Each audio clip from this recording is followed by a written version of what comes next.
నమస్తే, welcome to yo-yo TV. రాష్ట్రంలో Marwadi go back అనే అంశం చర్చనీయాంశంగా మారుతూ ఉంది. సో అసలు ఈ మార్వాడి గో బ్యాక్ అనే అంశం ఎందుకు వచ్చింది, దీనికి సంబంధించి మనతో పాటు మాట్లాడడానికి తెలంగాణ విఠల్ గారు ఉన్నారు. అన్న నమస్తే, ముందుగా జై తెలంగాణ. సో ఏం చెప్తారంటే ఈ మార్వాడి గో బ్యాక్ అనే అంశం రాష్ట్రంలో మొత్తం హాట్ టాపిక్గా నడుస్తూ ఉంది. ఏం చెప్తారు, ఎందుకు ఈ మార్వాడి గో బ్యాక్ అని వచ్చిందంటే ఏం చెప్తారు? భారత రాజ్యాంగం ప్రకారం భారతదేశ ప్రజలమైన మనకు మనంగా సమర్పించుకున్న ప్రవేశిక పీఠికలో ఈ భారతదేశంలోని ప్రజలందరికీ రాజకీయ, సామాజిక, ఆర్థిక స్వాతంత్రం ఉంది. స్వేచ్ఛ, సమానత్వము, ఆత్మగౌరవం ఉండాలి. కానీ వ్యాపారం అనేది ల్యాండు, లేబరు, క్యాపిటల్, మెటీరియల్ ఉంటుంది. ఇవాళ ల్యాండ్ తెలంగాణది, లేబరు అక్కడ నుంచే వస్తుంది, మెటీరియల్ ముడిసరుకు అక్కడ నుంచే వస్తుంది.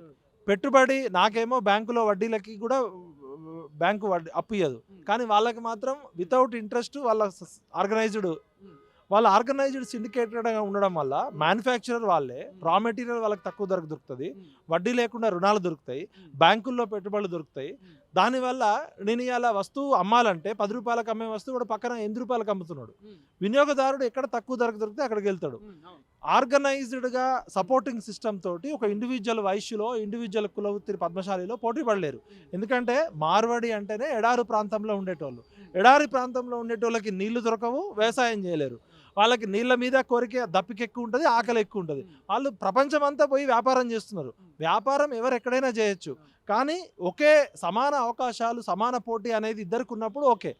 నువ్వు అన్ని రకాలుగా సరుకు నాణ్యతలో కల్తీ, ధరల అమ్మడంలో పోటీ, నాకు సెకండ్ కాపీ, థర్డ్ కాపీ అమ్ముతున్నావు ఎలక్ట్రానిక్ ఐటమ్స్లో.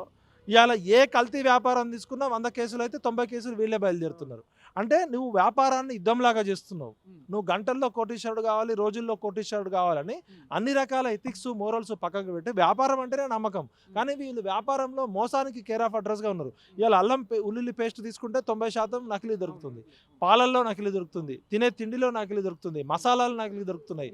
ప్లస్ బంగారంలో ఇరిడియం కలిపి క్యాన్సర్ వస్తుంది, వెండిలో జిస్ అని కలుపుతున్నారు. వీళ్ళు కల్తీ చేయని వ్యాపారం లేదు. మేము కల్తీ వ్యాపారస్తులకి, దోపిడీకి వ్యతిరేకం.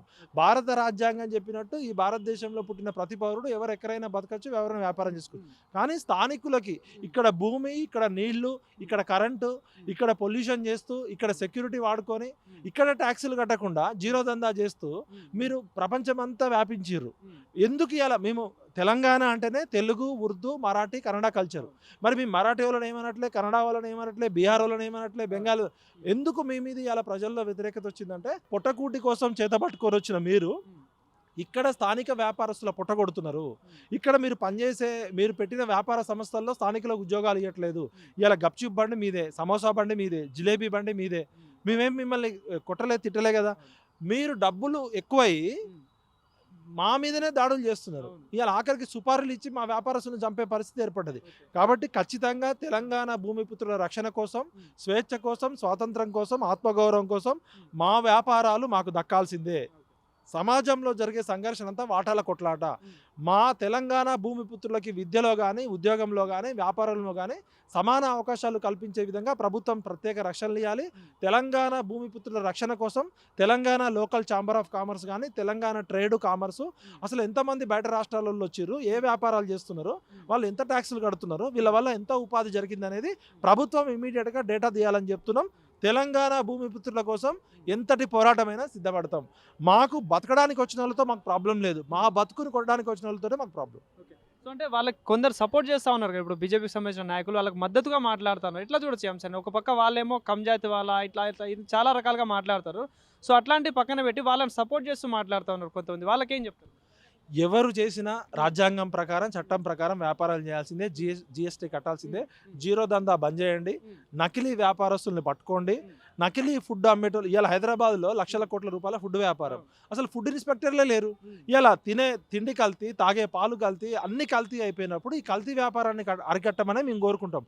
మార్వాడీలకు వ్యతిరేకం కాదు, మార్వాడీల దోపిడీకి వ్యతిరేకం. మేము మార్వాడీలు చేస్తున్న అరాచకత్వానికి వ్యతిరేకం. అట్లంటే మా చుట్టుపక్కల అందరూ ఇప్పుడు బద్రి విశాల్ పిత్తి గారు ఉన్నారు, ఆయన తెలంగాణ ఉద్యమంలో కీలక పాత్ర పోషించాడు. బతకడానికి వచ్చిన వాళ్ళు, మాతో కలిసిపోయిన వాళ్ళతో మాకు ప్రాబ్లం లేదు. మా మీద దాడులు చేసి మమ్మల్ని అవమానించి, మా దళితుల్ని, మా ఎస్సీల్ని, మా బీసీల్ని, మా కోమటోళ్ళని, మా తెలంగాణ భూమిపుత్రులు అవమానిస్తే వాళ్ళని కాళోజీ గారు చెప్పినట్టు ప్రాంతం వాడు మోసం చేస్తే ప్రాంతంలోనే పాతరేస్తాం. ప్రాంతేతరుడు మోసం చేస్తే ప్రాంతం నుంచి తరిమి కొడతాం. వాడు మార్వాడోడైనా ఎవడైనా సరే తెలంగాణలో మేము వెల్కమ్ చేస్తున్నాం అందరినీ. కానీ మా మీద దాడి చేసి మమ్మల్ని ఆత్మగౌరవం చేస్తే బడత పెట్టి బండకేసి బాస్తాం. థ్యాంక్ యూ అన్న. జై తెలంగాణ.